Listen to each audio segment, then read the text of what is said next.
Hello there, welcome to knowledge knack. आज हम करेंगे हेरिडिटी चैप्टर का एक बहुत important topic, monohybrid inheritance and law of segregation. तो देखिए, अपनी लास्ट वीडियो में भी मैंने आपको बताया था मोनोहाइब्रिड इनहेरिटेंस का मतलब है किसी एक कैरेक्टरिस्टिक या एक ट्रेट की इनहेरिटेंस को स्टडी करना। तो मेंडल ने इस तरह की इनहेरिटेंस को स्टडी करने के लिए पी प्लांट्स को चूज़ किया और उसने जो एग्जाम्पल सबसे पहले उठाया वो था हाइट का। हम भी उसी को स्टडी करेंगे आज। तो देखिए, ट्रेट जो ऑब्जर्व किया मेंडल ने वो था हाइट, और हाइट हमारे पास पी प्लांट्स में दो तरह से है, एक टॉल और एक शॉर्ट। तो सबसे पहले मेंडल ने क्या किया, उन्होंने एक पेरेंटल क्रॉस किया, यानी कि दो पेरेंट्स लिए उन्होंने। एक प्लांट टॉल था और एक प्लांट शॉर्ट था, या ड्वार्फ भी कह सकते हैं हम इसे।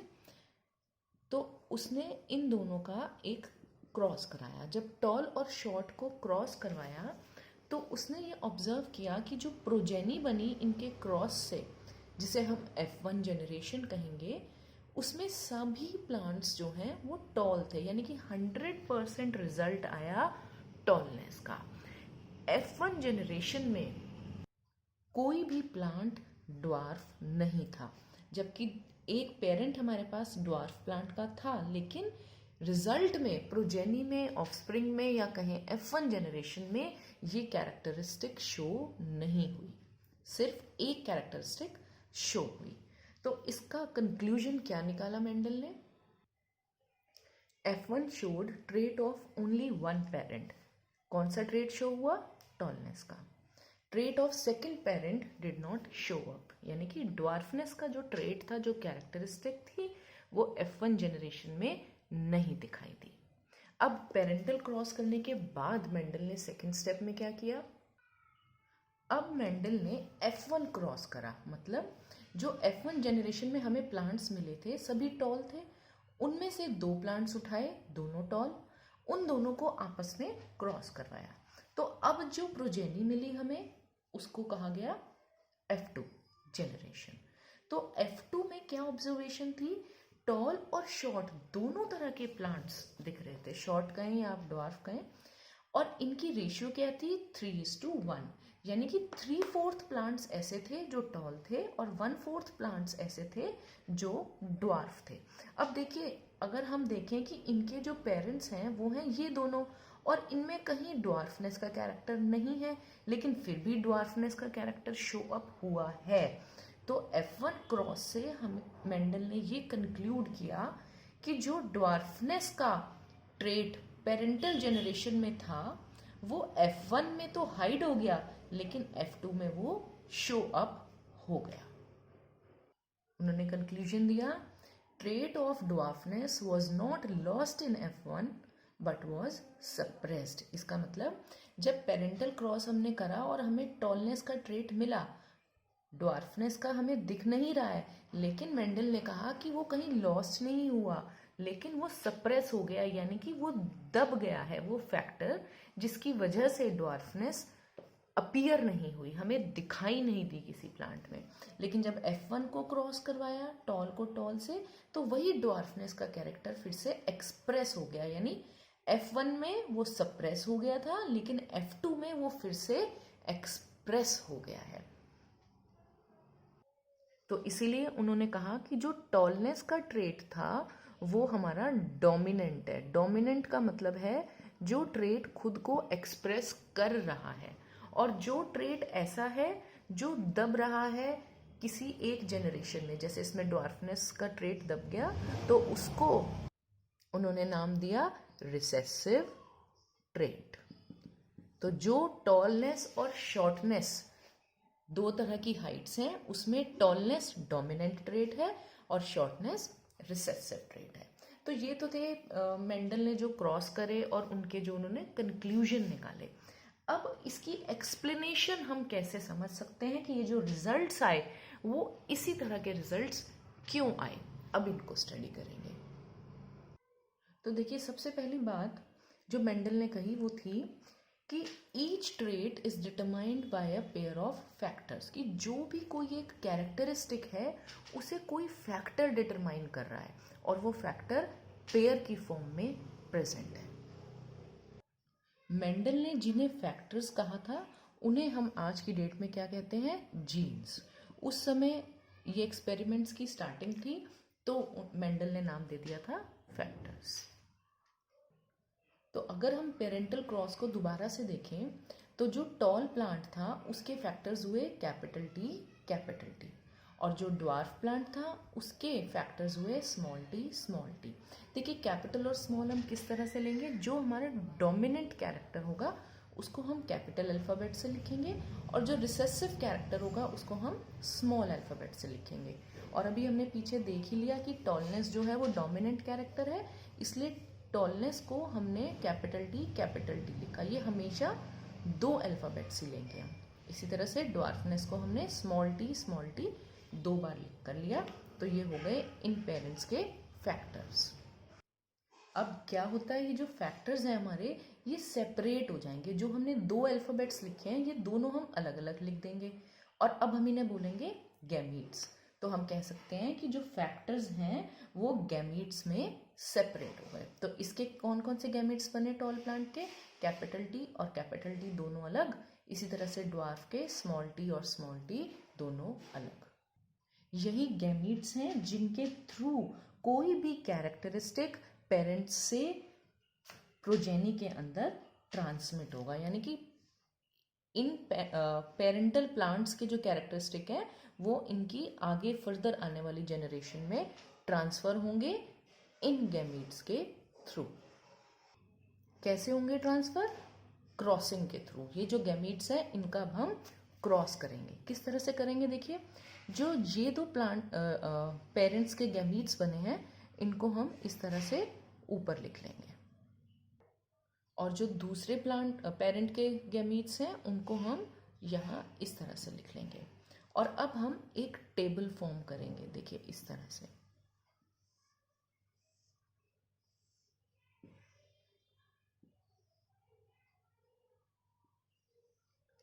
ये हमारा एक टेबल फॉर्म हो गया। अब इस टेबल के जो एम्प्टी कॉलम्स हैं हम उनको फिल करेंगे। देखिए इस कॉलम में एक अल्फ़ाबेट ये वाला आएगा और एक ये वाला, तो हमारे पास आ गया कैपिटल टी स्मॉल टी। इसी तरह से अब ये वाला भरेंगे हम, कैपिटल टी और इधर से स्मॉल टी, ये भी फिल हो गया। अब इसे देखिए कैपिटल टी और यहाँ से स्मॉल टी, इसी तरह से यहाँ कैपिटल टी और यहाँ से स्मॉल टी। तो अगर आप ऑब्जर्व करें अब ये जो चारों हमारे पास प्रोजेनी आई हैं सबका जीनोटाइप क्या है, कैपिटल टी स्मॉल टी। तो अब हमें ये मालूम है कि कैपिटल टी जो है वो स्मॉल टी के ऊपर डोमिनेंट है। डोमिनेंट और रिसेसिव अगर आप डिटेल में समझना चाहते हैं तो इसकी मैंने एक अलग वीडियो सेपरेटली बना रखी है, आप उसको देख सकते हैं। फिलहाल हम ये समझ लेंगे कि जो डोमिनेंट ट्रेट है अगर वो फैक्टर की फॉर्म में हमें मिला है तो वो स्मॉल वाले ट्रेट को एक्सप्रेस नहीं होने देगा, क्योंकि स्मॉल मतलब रिसेसिव ट्रेट है। तो कैपिटल टी यहाँ पर प्रेजेंट है तो ऑब्वियस सी बात है ये डोमिनेंट है और ये हमारा रिसेसिव है, तो ये एक्सप्रेस होगा और ये एक्सप्रेस नहीं होगा। तो इसीलिए जितने भी ये प्लांट्स हैं यानी कि 4 अगर हम यहाँ पर देखें तो सबका फिनोटाइप क्या होगा, टॉल। फिनोटाइप मतलब वो दिखेंगे कैसे। अब जीनोटाइप आपकी इंटरनल कंडीशन है और फिनोटाइप एक्सटर्नल कंडीशन या एक्सटर्नल फिजिकल फीचर जो हम अपनी आंखों से देख सकते हैं। ये हम देख नहीं सकते, ये हम देख सकते हैं। तो हमें दिखेंगे सारे प्लांट्स टॉल, लेकिन एक्चुअली उनके अंदर स्मॉल टी फैक्टर भी प्रेजेंट है, बस वो एक्सप्रेस नहीं हुआ। तो इसी वजह से जो हमारी F1 आई थी वो 100% टॉल आई थी। डोमिनेंट ट्रेट सब में एक्सप्रेस हो गया और रिसेसिव ट्रेट सब में दब गया। तो ये था F1 जेनरेशन का फिनोटाइप और जीनोटाइप, यानी कि ये हमने रिजल्ट स्टडी करा है पेरेंटल क्रॉस का। अब हम F1 क्रॉस को स्टडी करेंगे। F1 के सभी प्लांट्स टॉल थे और उनके फैक्टर्स क्या आए हमारे पास, capital T small T, capital T small T. तो मेंडल ने कोई भी दो प्लांट उठाए, दोनों के फैक्टर्स तो सेम ही थे और उन दोनों को उसने क्रॉस करवाया। तो देखिए अब इन फैक्टर्स के गैमीट्स कैसे सेपरेट होंगे। एक हमारे पास है कैपिटल टी और दूसरा हमारे पास है स्मॉल टी। तो दो फैक्टर्स हमारे बने, एक कैपिटल और एक स्मॉल टी। इसके भी सेपरेट अगर हम करें तो एक कैपिटल ये वाला और एक स्मॉल ये वाला, ये दो फैक्टर्स इस तरह से सेपरेट हो गए हमारे गैमीट्स में। अब इन गैमीट्स का क्रॉस करवाएंगे। ये दो गैमीट्स जो हैं ये हम लिखेंगे ऊपर कैपिटल टी स्मॉल टी, ये जो दो गैमीट्स हैं ये हम लिखेंगे साइड में, और इस तरह से हम फिर से एक टेबल फॉर्म कर लेंगे।